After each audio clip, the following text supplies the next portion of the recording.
Meet Tenley and Kennedy, two sisters who love each other fiercely. This is so much fun. Kennedy, a spunky and sweet girl with big dreams of seeing her name in lights and magazines.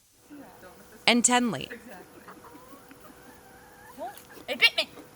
a loving, nurturing, and protective big sister who brought Kennedy some comfort during one of the hardest times imaginable. The book tells the story, but in a fun way that I feel like kids can understand. And writing this story that's about Kennedy's journey and our family, it was really fun to do. A sweet story with a sweet connection to home. These are the characters of the book Chicken Strong, written by Tenley. Each chicken cast as a member of the family. There once were two unicorn chickens named Penguin and Chicken Wing. They lived in a small town called Chicken Creek. The story follows a chicken named Penguin and her big sister, Chicken Wing. One day, after playing on the chicken playground, they ran home, and as they ran up the ramp, Penguin fell off and broke her horn. And their chicken parents. They immediately saw Penguin's broken horn and decided to bring her to the chicken doctor. As they cope with having their youngest daughter sick in the hospital getting treatment while their older daughter had to stay home. Dr. Josh took a look and said that it was going to take a long time to get fixed. He said that Penguin was going to have to stay in bed for a really long time, 5 whole days. Penguin had to get stitches and magic put back into her horn. While it healed, she even had to potty in a bin. She didn't want to do it, but she knew she had to be strong. While Penguin was healing up, Chicken Wing was very sad and lonely without her. And it was just amazing to hear that experience coming through the story. Kind of like her way to cope with everything. All of them being pulled back into those moments with each turn of the page. So every time they read the book, you just kind of go back through everything that happened, and it's just heartwarming to hear their side of it as well. Yeah, that's the biggest thing. Like she just touched on about being at their side of the story, because we have doctors telling us the whole time what's going on and plans and everything's logical and calculated and everything. And Tenley, because of COVID, couldn't be down there for a lot of it. So then through her mind, that's what she saw. So it was just kind of interesting to get her perspective on it, and how much she actually was picking up on our conversations and correlated that into the story. But like all great children's books, there is a happy ending. Here she comes.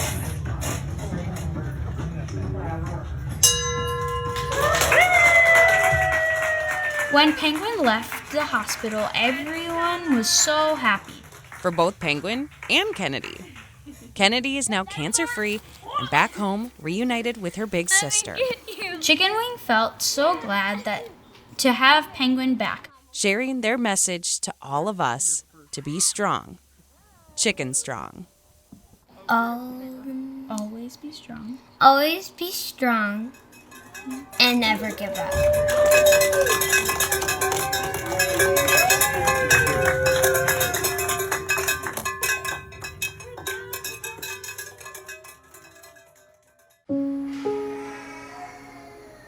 It's a really traumatic history for the Native Americans, but it's also a story that needs to be told. In the North Woods of Wisconsin, a structure still stands.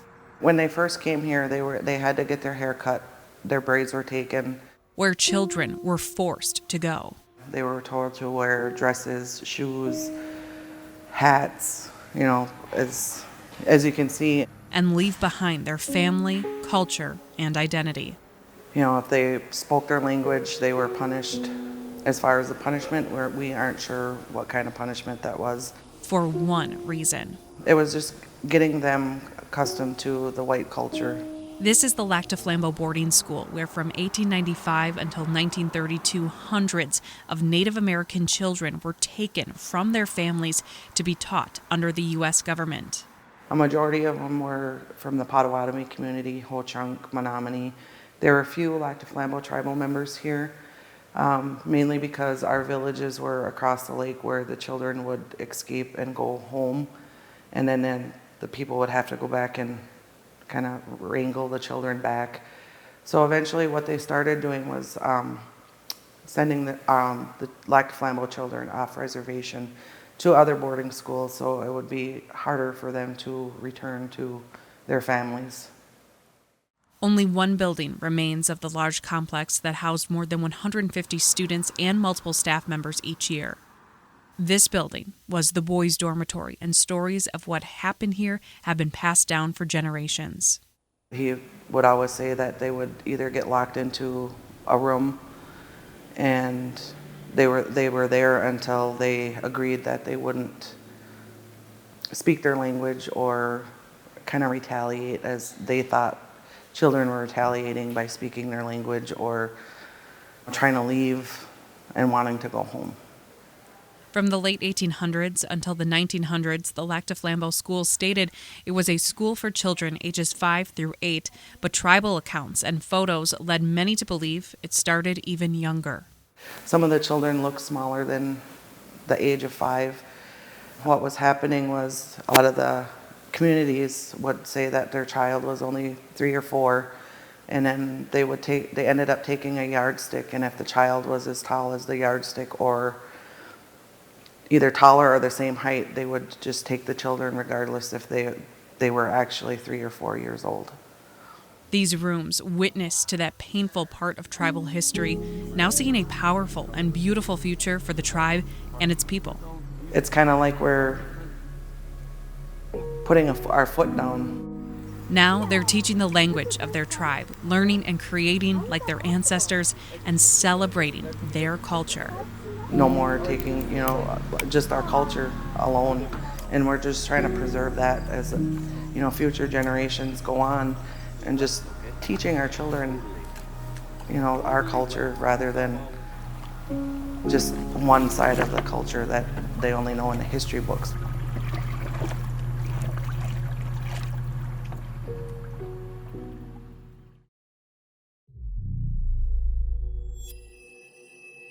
We don't see a lot of marijuana right now, but meth is there, just about anywhere you want to get it. So this has been the most arrests that we've seen, or I have seen, at least in and around the city of Ladysmith, at least in my probably history here at the department. It's everywhere. It's everywhere. And you wonder sometimes, why is that? They say a lot of times one use and you're hooked, and once you're hooked and then you get somebody else hooked, it just snowballs after that. Methamphetamine, the highly addictive and powerful drug, has its grip on rural Wisconsin.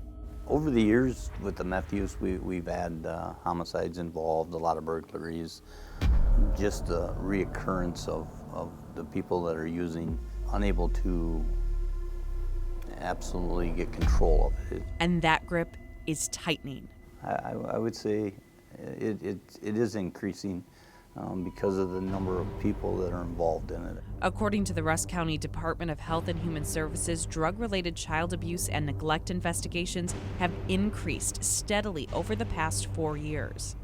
Health and Human Services is dealing with child custody of the places where there is children in these homes. They have removed some children from the homes, and in cases are pending in them. But it does affect the whole county in whole, because everybody that lives here has to deal with this issue. And taking a closer look at some of those numbers, in 2019, 9 out of 19 children were removed from their homes because of drugs. Last year, there were 11 out of 14 that were removed from their homes, and just so far this year, 10 out of 11 children were removed from their homes because of drugs. So it's a cycle, and it's a sad one. Ann Brooks is a home visitor coordinator for Indian Head Community Action Agency, a Healthy Families America affiliate that promotes positive parenting and child health and development for parents and families in 6 northern Wisconsin counties. And she has seen firsthand the toll meth has taken on the North Woods. Meth is very cheap to make. It is believed, and we've had clients tell us, that cocaine and heroin, they give them a high, but meth will give them a longer high, and then it's inexpensive, so they can get meth anywhere for cheap. And I think that's why in the rural area where there's lots and lots of poverty, that's their drug of choice. Poverty is only fueling the problem, coupled with a lack of mental health help. I think we have a poverty issue. I think that's been recognized in the state, in our county, that there is a poverty issue. So we have a lot of mental health needs. It seems like a lot of the meth use and drug use in general and mental health needs go hand in hand. So you can be in a really good place, then when hardship happens, then your coping mechanism is drugs. And so then you are continually going back into them. Brooks believes the answer to stop this cycle isn't behind bars, isn't in the court system, and isn't under lock and key. We need to have more mental health services in the northern woods. It is a desert up there. It is a huge problem with drugs, a huge problem with depression, and other mental health issues. And if we don't get the mental health services these families, in particular adults, need, then we're going to continue to have a bigger problem up there.